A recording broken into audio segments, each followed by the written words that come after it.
Well, hello, Morgan. Did you know that it is Friday? And on Friday, we do the Power Hour? Crazy. I Crazy, woke up right? this morning and I was like, "What? We have another one?" No. Every Friday. Welcome everyone. Hello to all of you who are tuning in. I'm sure we have some new guests this morning. But if you're here, drop a hi in the comments or in the chat. We'd love to see your names float by. Um, and yeah, welcome to the B2B Power Hour. Today is Big one. Friday, and it's a big topic, Nicholas. How to Yeah, everybody, as maximize you're coming LinkedIn. in, throw in what's your biggest takeaway that you want, or what is the one thing you want to get from today? Is Mm-hmm. it something to do with sales nav? Is it how to build a profile? Is it sequences using DMs? Throw it in the comments. Let us know, and we will make sure that we cover it for you guys. Hey, Tiffany, Absolutely. Anton, Yeah. Mm-hmm. Jesse. Good morning. Good morning, Yes. Good Jeffrey, morning, Jeffrey.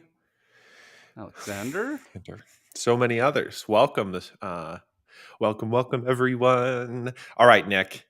The big topic of the day: how to maximize LinkedIn as a sales tool. Now, I will say before we jump into this, I feel we've had a nice little sequence over these last weeks exploring different dimensions of LinkedIn, the content side, the connection side, how to comment well, how to get in front of your prospects and accounts and all the rest of that. And now today we're going to upgrade all of those conversations into the powerhouse that LinkedIn is when it comes to a sales tool. Diana, Jesse, Sam, Wendy, Tracy, good morning. Thank you for the questions already. We're excited to dive in. So, Nick, where do you want to start? The hardest part with going and switching from your cold calls, maybe your trade shows aren't working, maybe your email sequences just aren't getting opened, and switching to social is it's not about you. It is the Mm-hmm. hardest thing that I see. And anybody that has Sales Navigator right now, that has account lists built with lead lists built, and you're searching through those lead lists and watching as people are doing updates, there's no value in the content. There's no value in their emails. The first thing they write in there is we, I, or company. I would like to take, I mean, I would, we have Our to company change. does this for you. It's like, no, come on. And this is where people are having problems right now, Hmm. is that we need to flip the equation. And LinkedIn is a tool, but only when you have the right strategy behind it. So, how do you integrate an account strategy into LinkedIn? Mm-hmm. Well, I'll tell you what, if you spend less than 5 seconds building your account list, you are a commodity seller, because now there's no real value to those accounts. All you're going to do is fight for price. Mm-hmm. So we actually got to pump the brakes to win on LinkedIn. And we need to figure out where those values are that we deliver to those customers. So, what are those values? What is the value that customers can get from your product or service? And let's go deep. Who are the victims of inaction? Who right now is struggling in their day to day to advance their professional and personal life because your product isn't there? Mm-hmm. What would they do if you're not there?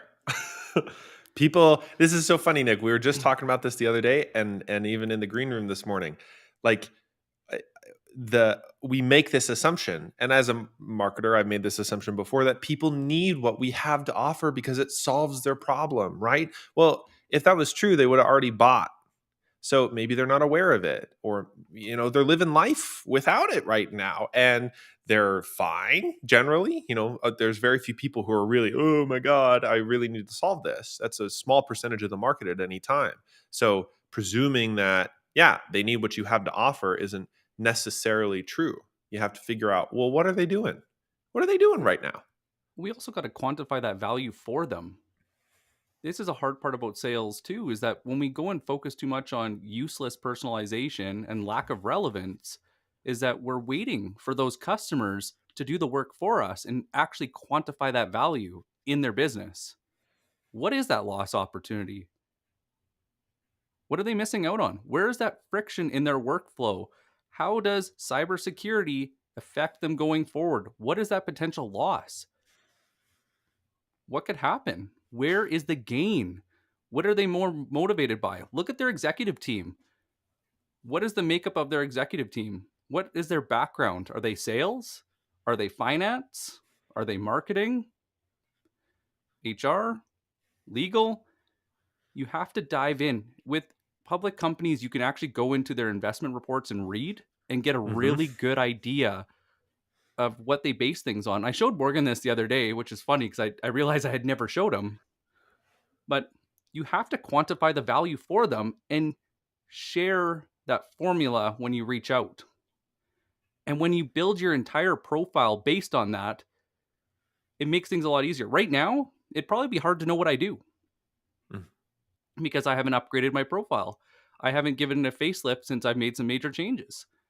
And so I need to take a step back and look at what value I want to deliver and who is it best suited for to use their language. And going back a few shows, we talked about customer research, how to go and do that, how to go and tailor your content. And then we need to build those account lists for those companies that need us the most. And we don't need 1,000. Most of the time, my lists are about 50. 50 accounts, to be clear. And you can have Hmm. multiple account lists, but the Hmm. tighter the segmentation, the more you can have that conversation over and over and over again. And that value that that hypothesis, that guess that you have of the value you can deliver usually transfers with minor tweaks. And all of this is before you actually do anything on LinkedIn. And this is what I love. Like LinkedIn is a tool, and you've definitely taught me this, the way to think through this a lot, which is like LinkedIn is a tool. It's something in our tool belt that we can use, and in our sales development motions, we can do cold email, we can do cold calls, we can do other sorts of outbound movements, inbound qualification, or whatever else. And LinkedIn is just another tool. So the same fundamentals that inform whether you perform well on any one of those tools is also true on LinkedIn. But as you were just getting into, Nick, there's some like added value or added benefit to Navigator, because you can build tightly segmented account lists inside Sales Nav in order to in order to reach the right people, and all of that's based on available LinkedIn data on the platform. And so that way it's less, well, I don't know if it's less manual. It depends, I suppose, on the account strategy that you're running, but all of this foundational work is what sets you up for success. Yeah, and account strategy, the first time you do it takes a while. It might take you a full day, it might even take you a week. It also depends if you're doing customer research with it and doing interviews to really hone in on your messaging and figuring out those roles and responsibilities that drive the sale. Who is doing what? And not necessarily just their title, but what is their job responsibility? Are they responsible for the P&L, or who took that meeting originally? Was it the victim of not doing anything? And so you got to take that time to figure out who that is. And as we go and build these account lists and these lead lists, it evolves over time. So part of this is learning as you go. If you're sending out all these DMs and you're getting no response and they're not booking meetings, you need to change. Mhm. But there's two things you can change. It's your messaging or it's who you're talking to. Mhm. And the best way to figure this out is get a buddy that doesn't care about your results and is third party to it and will just look at it subjectively and say, you're messaging a bit selfish. There's no real value to Mhm. them. It doesn't answer why they should care. Mhm. And then you can work on it and hone it over time. But two, there's indirect and direct strategies on LinkedIn as well. The indirect strategy is posting content that is so good that it's highlighting the conversation that they're already having in their head. Man, they want me to go and make these 60 plus cold calls a day and send all these emails, but this shit doesn't work. Right. And in order for me to make money, I need to go and book these meetings, and these meetings need to stick, and my AE needs to go and sign off on them, or I don't get my bonus. So I'm barely making anything. That's a narrative. That's a conversation they're Mhm. having in their head. Mhm. What is your customer's narrative? Put it on social media. As you're putting this narrative on social media, you're allowed 100 connections per week. Do not do not go over 100. I have pushed LinkedIn jail enough times. I will tell you, it is sternly 100. And so think about it that you have a limited amount of bullets. You can only shoot Mhm. 20, since we're all using the hunter analogies these days, anyways. Sure. Mhm. Just pick your 20. And what you want to do is tailor your content because you made that account strategy. You looked at who you're targeting.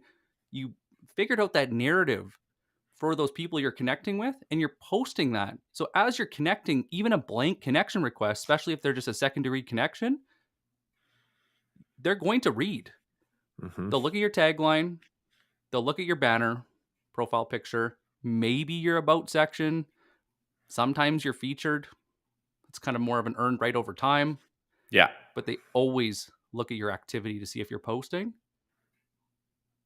And now if you shoot them a message and just say thank you, they bumps you up in the algorithm, especially if they respond. So now you are top of feed, top of mind, and you're producing content that is so good that they can't help but engage with it. And that Mhm. doesn't always mean liking or commenting. It could be a DM or it could be absolutely nothing for months. Mhm. I've had people recently reach out to me to say that they screenshot my posts and they turn it into an email and they send it. That's high praise, man. But they've been doing it for a while and I had no Mhm. idea. Mhm. So going back to the account strategy is what is the value that you are focusing on? What is that hypothesis of where you can affect their business today or soon? Mhm. And Turn that into also, content. yeah, and honestly, the way I think about this to sort of add color from a content side in this sequence, there are questions that they're asking themselves. That's part of the narrative, right? Like the mistake that I see a lot of people make when it comes to value and demonstrating value is they make it all about them. So it's problem solving, technically speaking, right? You write up a post about the value that you can provide and solving a problem that your customer is experiencing. And it's a story, right? Here's how it went. Well, that's useful content, but you're only going to have so many of that. And then when that dries out, the mistake that a lot of people make is they continue to just promote the features of their products, promote the benefits of using their products, promote I mean, I don't know if anybody needs to hear this morning, but people don't care. At And all. that's not a bad thing. Your job is to make them care. That's and content is an indirect way to elevate the questions and the narratives that they're having inside their own head. And so the deeper that you can get in insights from customer interviews, customer conversations, listening to sales calls on your team, working with marketers to understand what they're doing, or vice versa, if you're a marketer working with sales to understand what they're doing, diving in to those specific questions that they're asking themselves. And chances are, here's how I know a good question from not a good question. A good question is everything about their own situation and their own problems. It Some rarely has anything observation. to do with your product or your solution or the industry. So people tend to ask themselves questions like, how am I going to make how am I going to get consistent cash flow? How am I going to make payroll? That's sort of the How am I classic going to get a question in raise? small business. How am I going to get a raise? How am I right? These are all sort of me centered questions. The questions people tend not to ask is, what's the software product that I could use to solve this problem? Because people don't typically ask that. And when they do, it's going to be a very small percentage of the market that's actually asking that. And that's when they've engaged in a buyer's journey, quote unquote. So most people aren't asking that question to themselves. And that's why content that talks about our software product doesn't do as well as talking about those internal narratives and questions that people have, because content tailored to that first part is going to yield not only behavioral insights and what we like to call psychographics and understanding their behavioral motivations, it's also going to allow you to tell stories, even short stories, about your own experience with those problems. Some of the Mhm. best content that I see out on this platform is when somebody takes, um, let's say, a shared emotional experience. Like when you create content, you often have imposter syndrome. And some of the best, most engaging content I've seen is somebody who talks about imposter syndrome, but then relates it back to their own life, their own story. That's just engaging stuff. That just builds trust. It builds relationships without you ever having to DM someone, which is sort of the layer on top of this in this sequence. Yeah. So that's just some additional, color on the content side. Yeah, this is the indirect side. Any strategy, any go to market is layered. It's stackable revenue that you play. Certain things pay off sooner, certain things pay off in a lot longer, like up running a podcast or running a live show. So you have to stack them as a salesperson, as a marketer, as a business owner, so that you have different things adding to your pipelining and building consistency. So the whole point of this first strategy is you're really getting a strong understanding, stepping inside, literally stepping inside your customer's shoes if you can, and seeing what stresses them out. Where are the problems before you take it to the owner of the P&L and tell them to make a change? Because now you're like a detective and you're like, I made these observations. These observations lead me to think that we could save you 540,000 based on this formula. Does this formula sound right? Hmm. That changes the equation. But we're posting, we're Hmm. connecting with the right people to receive Hmm. that message. We're thanking them to play to the algorithm, and then after this, you can ask them a question. Hmm. You can ask them a question that is a race to commonality. What is a common thing that they struggle with, or that they're interested in, or that they posted about, that you can start talking about to go and buffer the conversation and be human? Start it.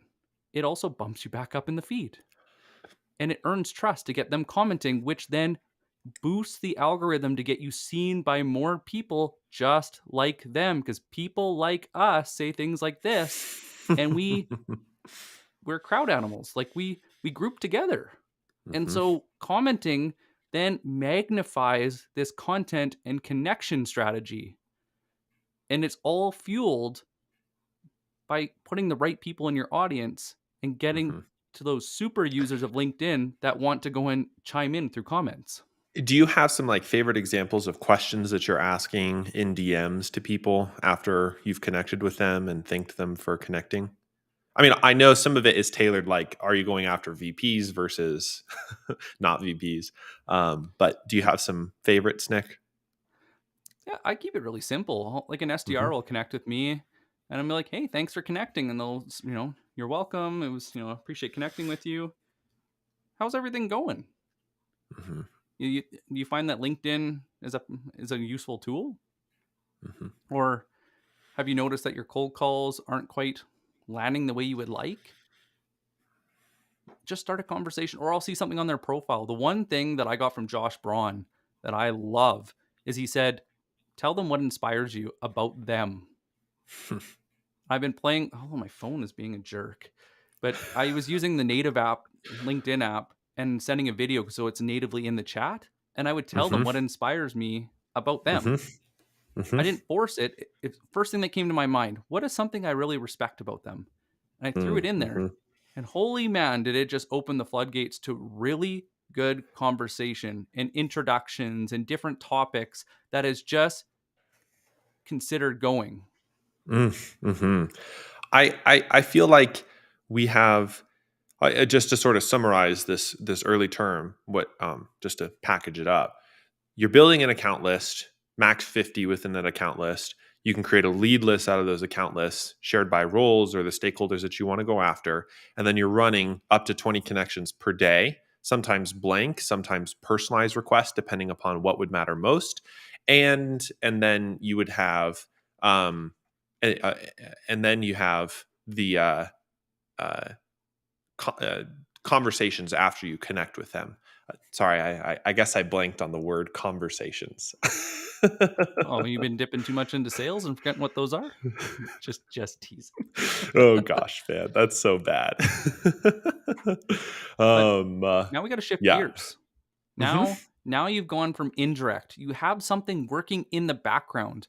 So if you do this in the morning using your sales nav with your account list built and your lead list built, you can just spend 15 minutes, a half an hour, and hopefully you have better luck than I did this morning because people were just producing garbage content, so there was nothing to comment, Oh which you guys will gosh. notice and it'll, accelerate your better content, but just comment. Do your Hmm. 5 or 10 comments. Before you do that, post your piece of content. It doesn't have to be extravagant. Just post. It'll get better over time when you do it every single day. Send your 20 connections, and now you're done. You are Hmm. done LinkedIn for the morning. Using that account strategy that you built overall, what were those personas that were not on LinkedIn? It's time to call them. It's time to Hmm. email them and look at a way to route into that account that is preferred to them. Who do you mutually know who knows them? Did they used to work with a company that you used to work for? Find commonalities and then do your outreach. Hmm. So LinkedIn is it's not just a all LinkedIn. yeah, it's just a tool. It's an important one, but it's layered on the other strategies. And um, uh, one thing that Sarah had asked, which is interesting, what if your messaging is great, has worked on prospects before, but are not getting responses anymore? And I presume that's on LinkedIn. Um, Nick, what do you think? What if your messaging is not landing? Sorry, one more Even time. though it used to, yeah. So It if your has to messaging evolve is over great and it's time. worked before, and it's not working anymore, what do you do? The greatest cause of workplace accidents is complacency. You, my I was friend, have hit wondering a where you were going workplace with this. you hit a workplace accident. You got comfortable with what worked and didn't keep Mm, growing. And I've been there until the accident became catastrophic and then I had to reinvent the whole wheel. And this is why when you're doing these comments and you're looking at who's engaging and what they're engaging with, try new things. mm, Keep pushing the envelope. Listen to Blissful Prospecting. J-Bay is amazing. Go look at Josh mhm, Braun. Get these other thought leaders. Justin Michaels. Look at Hype Cycle. And keep pushing the envelope to see what resonates with you and figure out different messaging techniques and frameworks that align with your style of selling. And mhm, so, I found that most of the time messaging seems to expire somewhere between the 2 to 3 month mark, depending on how much you're pushing it. yeah, right. And same with, we'll just talk about email spears quick. Oh, yeah. Mhm. Over 70% of my responses come from the first email. Hmm. Maybe some people with enterprise or mid-market customers see something different, but I don't Of usually course. see a big change on the 20th email other than them Mhm. cursing me out on LinkedIn if they have me we're mutually connected. So So let's talk about this, because one thing that I hear a lot in sort of companies that are adapting themselves to social selling, I use that in quotes here because that can mean a lot of things, but basically we need to use LinkedIn more to sell to our accounts. One thing is that they do is they take their existing cold email sequence and then they just adapt it to LinkedIn. And based on your look alone, I presume that is not a good idea. I asked that as a softball question because I also know it's not a good idea. one thing that I realized through my Hmm. own mistakes in the last little while is, do you notice that LinkedIn looks a hell of a lot like a text message, like your texting app Hmm. Yeah. versus an email app? Hmm. Strange. Short and sweet. It's about Hmm. conversations. Email is originally designed for task management. And so you got to tease out a conversation. Same with LinkedIn. But the thing is, how it's read, how it's natively consumed, is it has to be short and you have to sell sentence by sentence why it's important to them. And so you could probably I've got away with 2 sentence email type structures like what Justin Michaels or even Will Allred did a really good post earlier today on how he restructures. Like something Mhm. like that works really well. But this is going back to direct strategy, and your direct strategy isn't what we talked about earlier in the show. Mm. This is having a purpose to reach out. So you have your accounts that you're kind of in the background that you're just working indirectly. Now you should always have 3 to 5, sometimes more accounts that you're actively working. And I like doing a 2-month rotation where I'll pick 50 accounts and each week I start 5 new ones. But on Monday in the morning, I work those accounts looking at where's that value and building that value hypothesis, and then I'm doing my outreach. And in Sales Navigator, there's a note function when you're looking at your account lists. Mhm. Use that. Use that to give yourself clues as to why you picked that account. Who are the personas that you're targeting through the decision tree that they give you access to?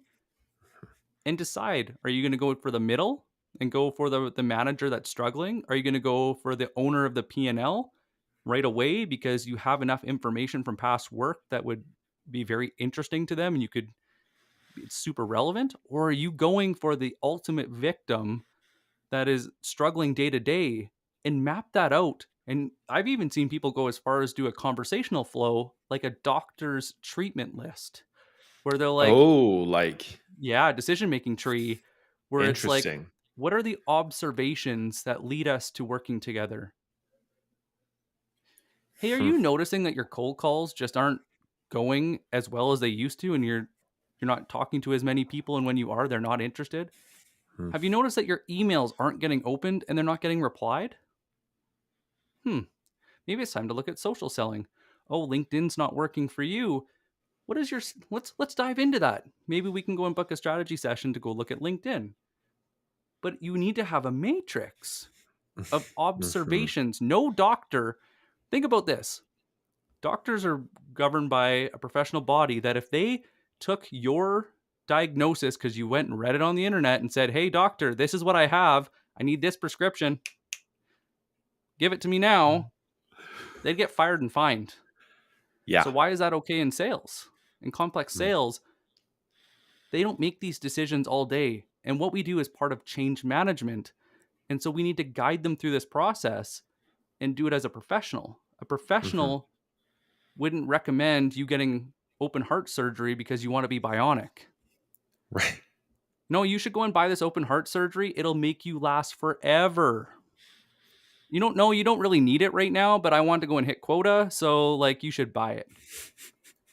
But this is why when you go and do this decision making tree and apply it to all of your prospecting, you're going to find those customers that actually need you now and see the value of you now and are willing to make the change. Why change? Why now?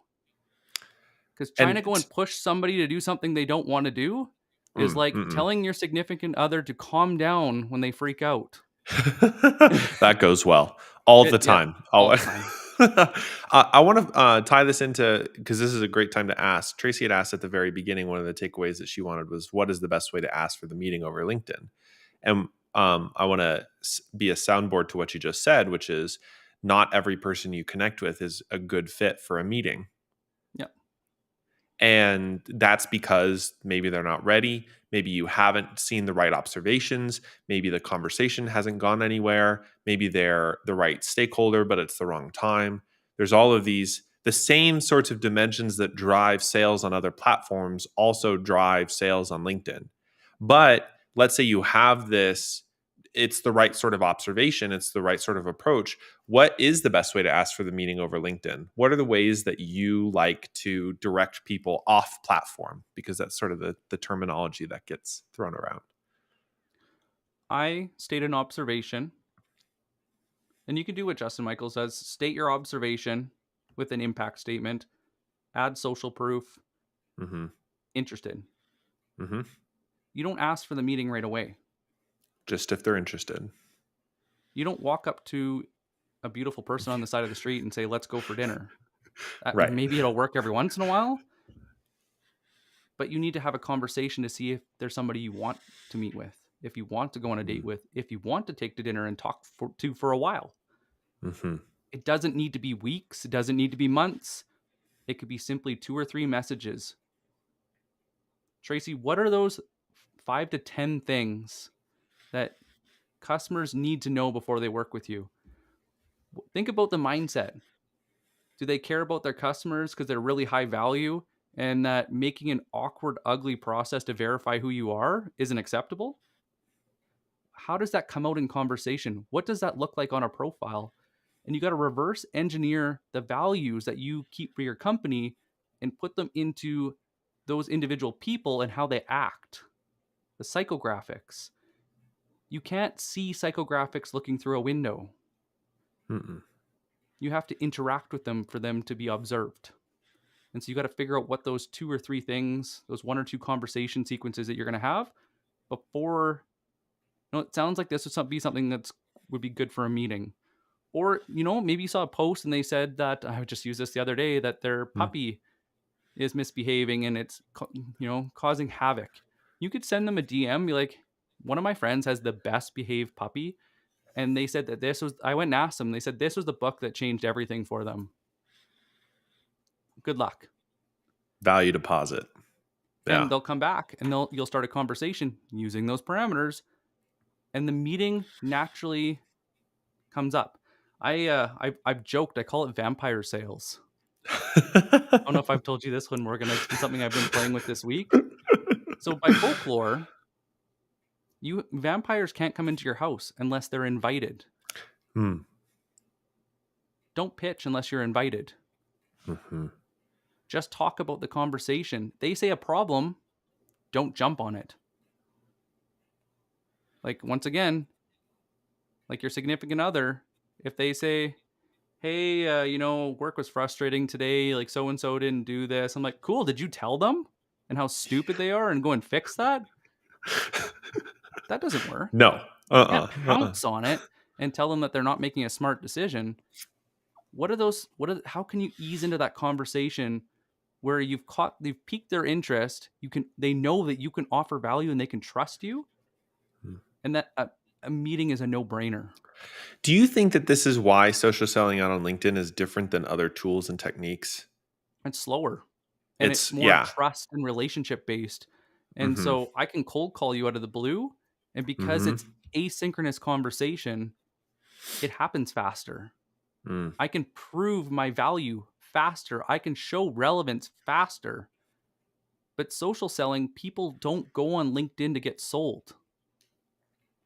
People go on LinkedIn to consume. It's a different reason. The phone is a tool. Your Of email course. is a workplace tool. Mm. LinkedIn is a place to consume content. It's content first. It's Mm-hmm. value first. So when you're doing all your outreach, you have to play to that as, we'll shoot a podcast or I'll go and have an episode that I've listened to that is just gold. And it's Mm-hmm. usually not ours. It'll be somebody else's. I'm like, Morgan, listen to this. But I'll send it to 7, 8, 10 different people. I'm like, hey, we just talked about this in a comment or in a DM. I think this is really high value for you. Mm-hmm. But these strategies all come together. So you're indirectly you're slowing down to hurry up. Mm-hmm. And you're establishing some rapport. And all of that rapport and relationship building happens before you meet. That's the difference. This has changed. People want to get to know you and feel like they can trust you. It's also why video is so powerful right now for a medium, because people get to know you and get to know your face versus just blank text that, marketing regurgitated and you just reshared blankly. But we won't stop there. And I then was about to say so you'll I have could say a your lot on that, but let's keep on going. so you have your indirect, you have your Mm-hmm. one layer of direct where you're working accounts, right? Mm-hmm. You have your account list, you're going your 5 accounts per week. The next one, LinkedIn does this really great thing that they're called intent triggers. Mm-hmm. What are those moments in that decision maker's career that make them more susceptible to wanting to talk to you? That they're your pain points that you help with, or the ability for you to go and have an impact on their career is most evident. Very common ones that I see people take advantage of: funding rounds, promotions, company mentioned in the news, Hmm. podcasts, New senior uh, leadership hire, you know? content got published on Forbes. Hmm. But there's a trigger that if it's relevant to what you do, you can start a conversation because it could inspire you, or it's genuine. It can build a relationship while tying it into a good conversation, which should organically lead to a meeting. It's just don't do it right away. Mm. But Hmm. triggers will get you in the door faster. You could ask for a meeting almost instantly, like first or second introduction. I've seen people with triggers in particular put it in their personalized invitation and get a meeting right away. Mm-hmm. Because you'll just say like, "Hey, saw your post on Forbes about customer service and how churn is killing businesses.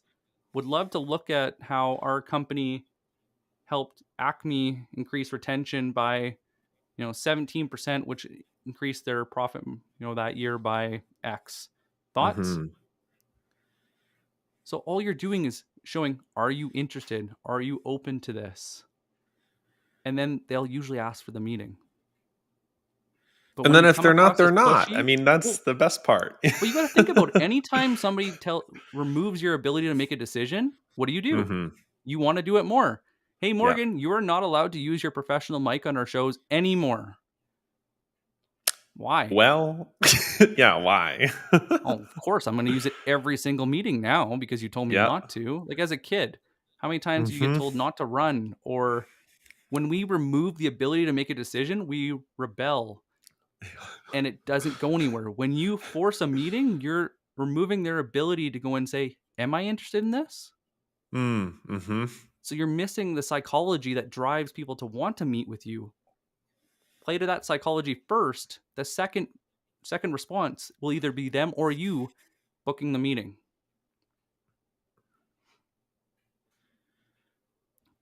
You got to go and pay attention to how people naturally make decisions, behaviors that Hmm. drive buying decisions, and the Hmm. psychographics that drive it, so that LinkedIn actually works for you.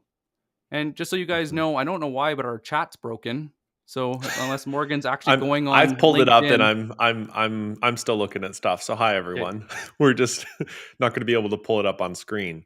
yeah, I'm not sure Massimo what did ask a happened. good question about this, which is like how to be unique in posting LinkedIn. And it's funny in posting on LinkedIn because we were even talking about this in the green room this morning, where over the last few days I've definitely scrolled through the feeds and been like, it's just noise, lots of people are posting the same thing, and I think there's a spectrum here too, if I may start answering this question, and I want to hear what you think about, Nick, because I think on one end of the spectrum is the explicit promo reel, and this is maybe the what I would call the worst offense, which is where on your profile the only sort of content you're posting is reshared links, reshared stuff about your company. That's not really meaningful engagement. But for those of us who are actually writing native content, and for those of us who are like sharing videos, writing posts, as we talked about, to deliver value to our target audience up front, one of the things that you should think about, and one of the things that keeps me humble, is your network is not that big. And LinkedIn is like 800 million people or something crazy. And your reach on the algorithm is some multiple of your actual connections, right? Because of the way the algorithm shows content. So over the course of a month, even if you're only connected with a few thousand people, you may reach tens of thousands of people through your content. But that is mathematically an extremely small percentage of the total network. And so the question about uniqueness is not unique in the big sense, which is paralyzing in my view. How do I be unique unlike anybody else? It's how do I uniquely deliver value to our target audience? What are the things that I'm going to share that maybe other people have shared too, but I'm going to share it in a way that's different, in a way that's true to me, or with my own voice, with my own stories. The same lessons are the same lessons, right? We can all get better at cold emailing, or we can all get better at content writing or copywriting. And you and I have both read enough and worked on enough workshops. Like the fundamental principles are pretty much the same in every one of them. But because people share differently or share in different ways, unique is really relative to who. And who else is your audience listening to? Who else is your audience engaging with? And think about, relative to them, what do they get from me versus them? So unique is not like, oh, I'm the shiny gold object that only is one of a kind, which could be true, but that's a lot harder to do than just being relatively unique, literally relative to other people who your target audience wants to focus on, and deliver value in that way. That's at least how I'd start to answer that question.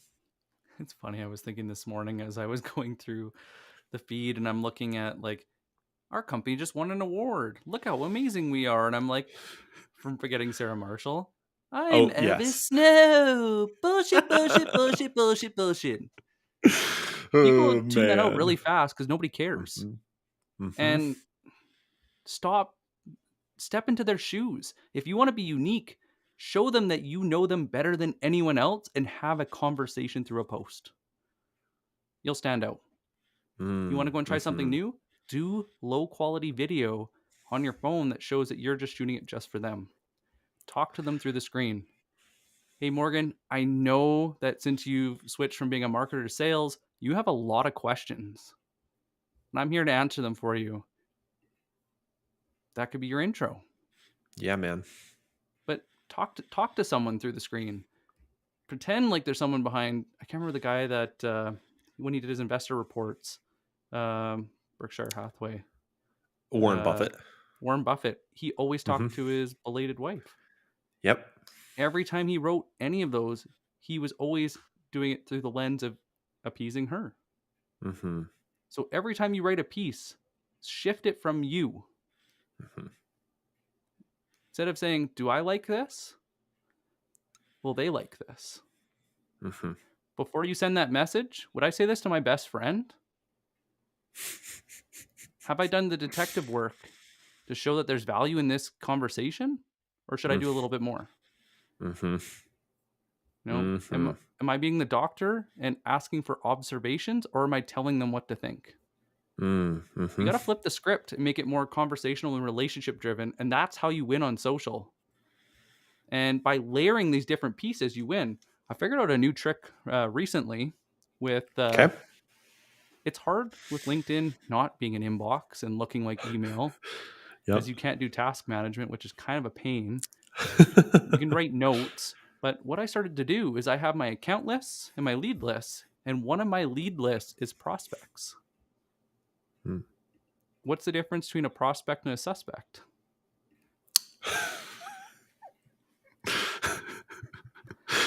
Are we on a murder detective show now, Nick? I'm sorry. I Feels a little just bit like it, but Yeah, I know. Go for it. until you've done your research, until there's been those signs and symptoms that they've admitted to you, Mhm. they're not they're not your patient. They're just somebody you suspect of being a good fit. Once you start having that conversation and it's warm, throw it into a lead list called prospect. And as soon as they go and hit that point where they are now engaging and they book a meeting, move it to the CRM. Yeah. It's the easiest way to go and stay on track. You can also add influencers in on a lead list. Mhm. Who are those people that your customers trust or your prospects trust? They listen to and they engage with on a regular basis. Those who are actually active on LinkedIn, who do they engage with? Go and comment on all their posts. Show up consistently. And one key, don't just comment on their posts. Go through the comments. Find people that fit your personas, that fit your target market, and comment Mhm. on their posts and build relationships because comments are communities. Mhm. That's how these big influencers win. It's really not about them, is that they're pulling a movement where they're getting enough people together to discuss the topic at hand. Will Allred, Gary Vee, all these people do different things, but there's a sense of community that gets created.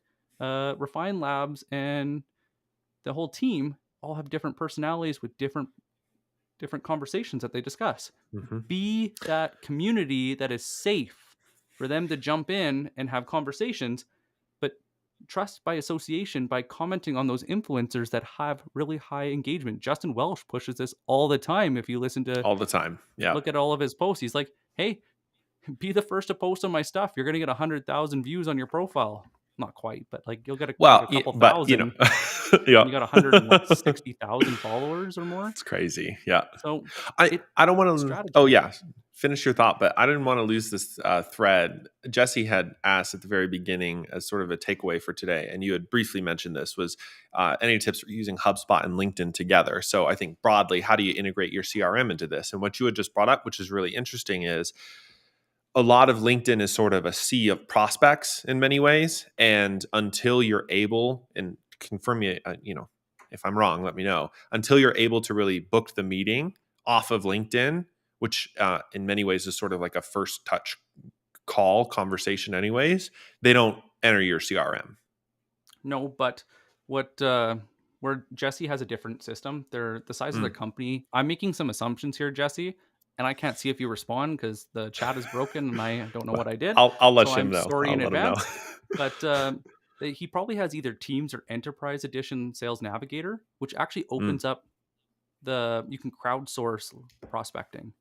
And so one of the ways to take advantage of this feature is that when you have target accounts, you can actually look at those personas that you've put in that decision making tree and see who within your network has a direct relationship with them and ask for an introduction or leverage them. Hey, I see that we're both connected to so and so. Make a statement Mm. or go and talk to that person Hmm. and ask if they can make an introduction or if they know them well. That is one of the best features of that. The other benefit of using any CRM integration is you're not switching. Using native LinkedIn, it's easy to get distracted. When you're Yeah. using Sales Navigator, you're only seeing what you've asked for. The account list, the lead list, it's all based on that research and the quality of the accounts and the leads that you put in there. And so when you're working inside the CRM, you're not shifting. There's no shifting screens. It's all really clean and simple. And so maybe you'll do you'll post your content natively, and then you'll jump in and you'll do your connections. Then the next thing you'll go comment in the CRM and you'll just stay in the CRM. And so you do your comments and you'll work your account. So say comments are half an hour, active pursuit of accounts is an hour, 30 minutes. Hmm.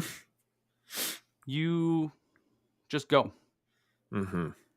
And so I stick in the CRM just so that it's work. And then you can work your account. But the biggest reason to use that is leverage the get introduced feature and showing where those relationships are. Also look at past companies or shared interests. One of the things too is they'll show you like you lived in the same city, you listed the same skill, or leverage commonalities. People like to trust people that look like them, act like them, sound like them. Hmm. Leverage that. That's the big advantage of that is having that using those degrees of separation to your advantage. And then also just Absolutely. removing all the distraction and actually categorizing all the different pieces. Also, if you have Sales Navigator on your phone, it will actually uh, record calls as well. Hmm. So it'll look at on your lead list who's there, and if you talk to them, whichever form, it'll go and put it on there. So then your CRM's grabbing information, LinkedIn's grabbing information, and automatically putting it into your CRM. This just makes your life easier. The whole point of these Hmm. integrations is less data entry. Hmm. It'll also go and pop up your schedule so that you know who you're meeting with so you can do a little recon. Maybe you're commenting, maybe you're figuring out what they're interested in. Like a doctor, you're putting in the work to do your diagnosis to have an informed, educated conversation. That's is so interesting because in many ways, Nick, what I love about this approach that we've been talking about today is that it's just another thing that you're kind of layering on. Like it doesn't Yes. it's not an obsessive amount of time on LinkedIn. It's No. hyper targeted lists, connection and outreach, conversations, comments on appropriate accounts, and driving value and building relationships. And honestly, like the bare bones of that can be half an hour a day. But it's probably no more than a couple of hours a day because there's diminishing return. And now you're just, and I fall prey to this too. Now you're just scrolling through the feed, And this is going like, why I what else is say here? Yeah.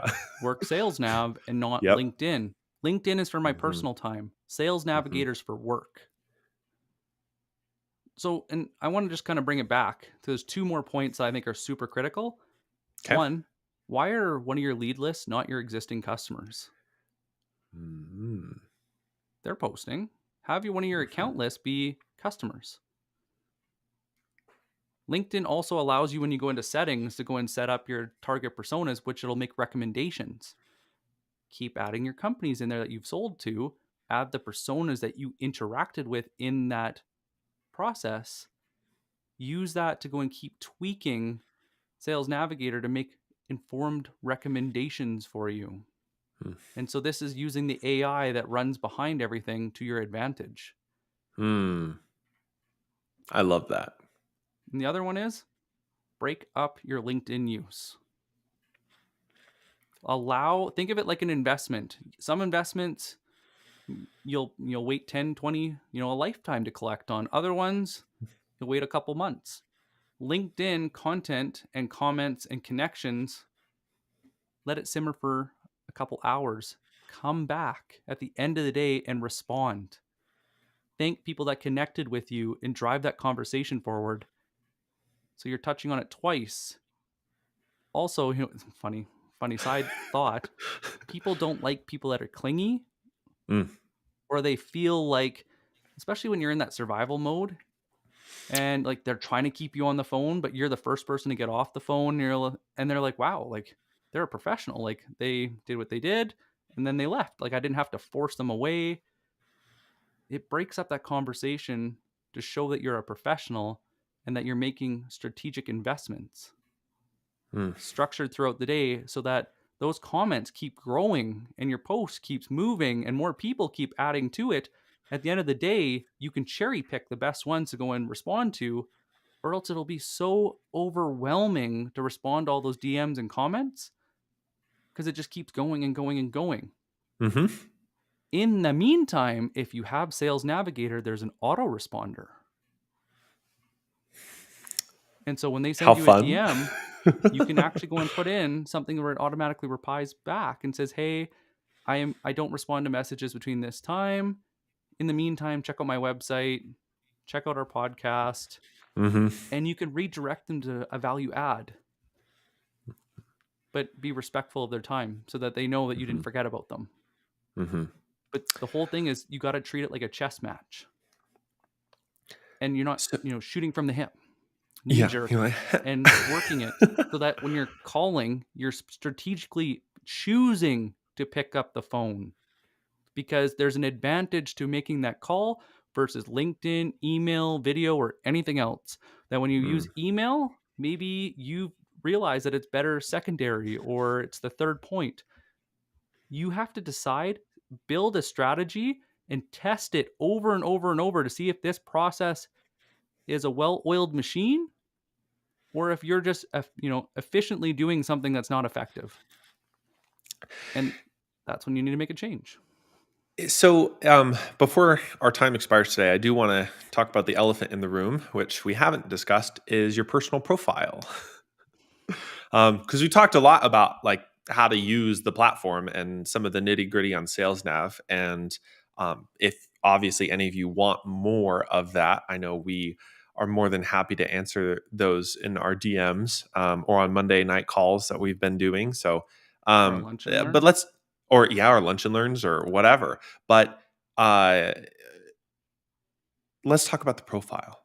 So, Nick, obviously, there's sort of a range of profiles that we've seen out on LinkedIn, and some of them are more obviously the individual influencer kind of profile that has a specific offer. But what if you're just working for a company? What if you're an account executive somewhere, or you're just a sales professional, or even a marketer at any of these companies, and what you sell, quote unquote, is what the company has to offer? Like, what are those building blocks that you look for, and what are some areas that people don't really need to care about? The two types of profiles that I'm seeing win right now more than Hmm. any other one is the resource hub and the landing page. A landing page is kind of self-explanatory. You basically make everything about why buy. And so your tagline is about the specific value you deliver. Your banner is about why you, and what is that action step. Your featured is all about that call to action to get them to book a meeting or buy your course or whatever, join a community. And then the about section is basically like proof in the pudding. You're showing how you know them and Mm, how mhm, knowing them has paid off. What's your social proof? The other thing you have to go and look at is who you're getting recommendations from and what you're getting recommended on, because that is also social proof that'll speak for you as well. And so basically, all the stuff you're doing, your profile is like a website that is working in the background while you sleep. mm, The other style is the resource hub, and it's you showing that you know your customer better than anyone else, that you want to go and be that industry leader or that, you know, subject matter expert that they can trust, and that you have the answers to all their questions and have thought about what you put on your profile so that aligns. And so it's constantly dynamic and changing as you're getting better at figuring out that narrative that they're saying in their heads, as you're posting different content that's resonating with people. And it's like when you go to, like, HubSpot does a good job of this, where they'll have like the crazy long articles that they're all clustered and linked together, and yep. you're building that on your website without the attribution. Mm, One thing I will note, that the people that are doing this well, it's all organic LinkedIn. mhm, Very few things are other places unless there's a specific purpose other than you just capturing information. And so they might link a podcast that answered a question the best they've ever heard it, or they saw a strategy that's just killer and they wasn't there, so they're just sharing it. And so it's a hub. It's a trusted mhm. source so that people have a reason to come back to you daily or weekly or refer you, and it does it in the background without you ever having to go and touch a keyboard, scroll through your phone. So those are the two that I see win. How about yourself, Morgan? Um, I I also see those same categories. I think really the only thing that came up for me is shadow pitching, and this is a mistake I think that people make, which is, and this is in either the resource hub, landing page configuration, or anything else, where they sort of again center all of their content about them. And much like a really good website landing page for anything we've clicked on from Instagram or LinkedIn or whatever else, it's all about them, the customer. And the mistake that, from a very technical level, I've called this a shadow pitch before, you kind of continue to relate everything back to your company. And it's fine, like to do that a little bit. Of course, it's your about section. It's about your story and it's about the companies that you have. And it can be an asynchronous pitch, but you don't want to, in my view, you don't want to layer that on too heavily. um, Yeah. Usually a good banner image that's branded is nice, a headline that's really value focused is good, and then reserve the pitch for the about section, and then link stuff that interests you in the featured section, or however else you want to orient it. But if somebody comes to your profile, in my view, and your banner, your headline, in your about section all say the same thing, and they're all about you and not the customer, that there's just these little alarm bells, the little spidey sense that kind of goes off, that goes, well, if I really connect with them, I'm probably going to get sold. And people don't want to get sold on LinkedIn. They want to build relationships. They want to consume content. They want Connect. to, They send you a connection request and instantly get a pitch slap as soon as you and accept it. You're like, all the oh, I time. didn't see Yeah. that coming. I actually take bets now. Somebody will like send Yeah. me one. I'm like, how quickly until they pitch me on something and I block them? Exactly. And Mm, and 30 that's where minutes. it's people, the reason that works is because people are pattern matching, and they've seen profiles that are very sales focused, and they've seen profiles that are very value focused. And when we see people who are just showing up on the platform as they are doing their thing, then they're like, "Oh, maybe we'll have a good conversation with this person," versus somebody who's here to just sell, and somebody who's leveraging LinkedIn to try and get to you specifically and make the pitch and get you to a meeting. Not only does that rush a potentially meaningful relationship, it also sets off the little spidey sense that we all have that says, It's not worth my time. And that's more true for lots and lots of LinkedIn users that we may be trying to sell to who are just using the platform to consume and to see what's out in the world. They may even be more resistant to that approach than the rest of us. Do you know why so many people say that sales is luck, Morgan? Oh, go for it. Because there's nothing that goes into it. There's no planning, there's no pre-work Mhm. before they talk to the customer. And so it happens by accident. Yes, they might be great at navigating the sale, but nobody put any time and effort into that list. Nobody put any time and effort into knowing the actual responsibilities of the types of people they should be talking to. And so it's an accident because they didn't do the work before to earn it. Mm. And if I'm probably going to piss a few people off, shoot me a DM. I'd be happy to go and discuss. But it's commodity sales. When you put no effort into building your list, somebody just hands it to you. They don't tell you why those people matter, how you pick them out of that list, who you should be talking to, and why. There's no why behind the how. You're going to be playing the price game because Mhm. now you've been put in the commodity profile. Mhm. Good Absolutely. luck. All right. We are at our time. Any last thoughts after that, Nick? Thank you so much to everybody that tunes in every week. We really appreciate you. I really appreciate all your questions that I've been getting lately. You guys are on track and killing it. I really It's really exciting to see you guys grow. And I'm gonna have to go and share some of these stories. But thank you. Know that even Mhm. though I don't get back to you right away, I'm still thinking about you. I discuss it with Morgan. And if you need a little extra help, message us about Monday. Join us. Mhm. Couldn't have said it better myself. Thank you, everyone, for joining this morning. Have a happy Friday, and we'll see you next Friday. Happy social selling. Bye. Bye.